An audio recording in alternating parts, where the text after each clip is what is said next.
welcome back. If you're just tuning in, this is RiversEdge Today, and I am Dr. David J. Rogers. We are here with Dr. Venessa Battle, my friend Venessa. Yes. We're just talking about Keturah Farms. Now, it is awesome what you're able to do with that and the people that you're reaching. And I've looked on your website and I've seen some of the things that you're doing around this, and even amazingly, all the things that are being branded around Keturah. I like it.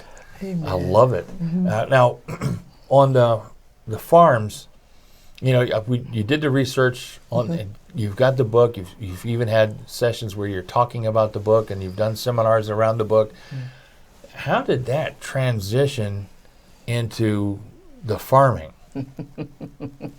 Good question. It was nowhere on my radar. You know how God sometimes, and I don't mean this with any disrespect at all, but sometimes he's Jehovah sneaky. Yeah. And he'll sneak some things into your life that maybe you didn't plan on. And so what happened was, I've done work in Africa for a lot of years. Since about 2011, I was doing different things in Liberia, Africa, and really I had some businesses there. I had a dump truck business, I had a computer business, and just kind of seeing the needs of the people there and trying to help in any way that I could. Well, then, Ebola came and some things, and so I couldn't get back in for a while. But in 2019, I was invited to go to Kenya, Africa, with a ministry called Foundations International. And these are some people that are in the U.S., but they've been doing work in Africa for about 25, 30 years. So they've raised up leaders there, pastoral type leaders and business people, and spent time with them and taught them. They've got Bible colleges there. So these guys are real trusted gentlemen and women that are there. And when I went to speak at a conference. And I spoke the Keturah message at that conference, and I got to tell you, when they heard that message, oh my God, it reminded me of when the Bible talked about the temple being built, and there were those that were crying, and then those that were rejoicing. That's what was happening when that message came out to them, because they'd never heard it. Mm-hmm. And they ran up, one of these guys came and ran up, and he says to the stage, he says, "You are our mother Keturah, who God has waited 400 years to send you back to save our lives, Keturah." And I thought, oh, wow.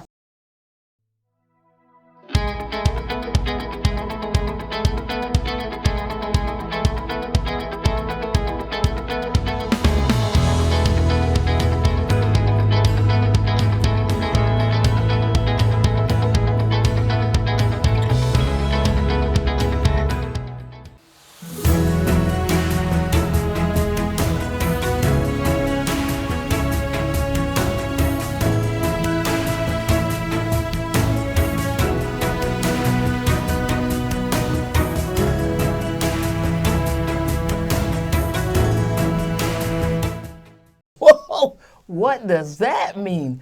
And I mean that it just really hit my spirit and my soul and resonated with me. And I just wanted to add that to what I'm doing there.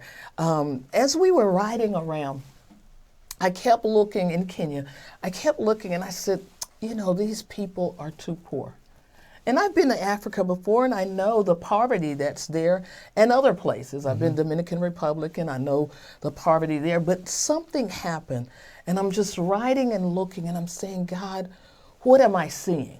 Because I'm seeing something I haven't seen before. What is that saying when it's right in front of you and you can't see it? Right. So I said, what am I seeing? And so I started to ask the pastors questions, and they were telling me, I asked them, I said, well, do you have land? And some of them said yes. But while we were in the car, it had been raining. And if you've ever been in Africa, when it rains in the streets, and it's like big puddles of muddy water on the sides of the road. And we're sitting there waiting for a light or something for some people to cross the road. And these little kids ran out with some cups and dipped it in that muddy water and start drinking. And my heart, I thought, oh no, I wanted to just scream, crying. I said, God, I have to do something.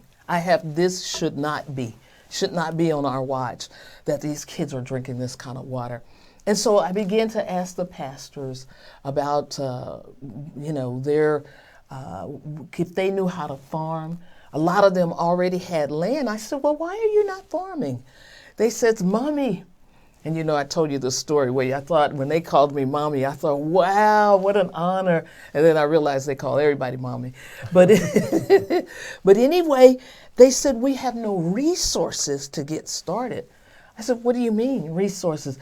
Meaning no money to buy seeds for produce, no money to buy chickens or all the things that need to happen with those. And I thought, okay. And I began to pray, and I started on a napkin or something. I started writing down, tell me how much this is, tell me how much that is. And I began to pray over that on my way back home.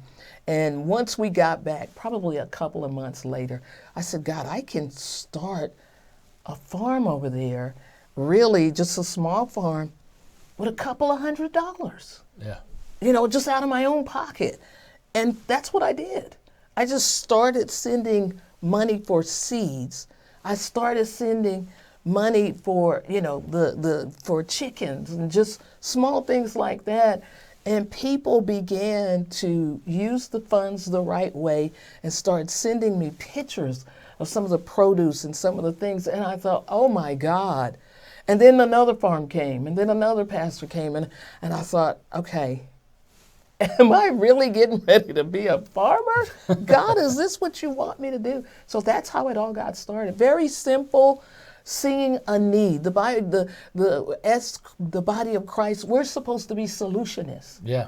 So I saw an opportunity to be a solution to a problem. Yeah, so many people, they'll give money, but that's like feeding someone a fish once.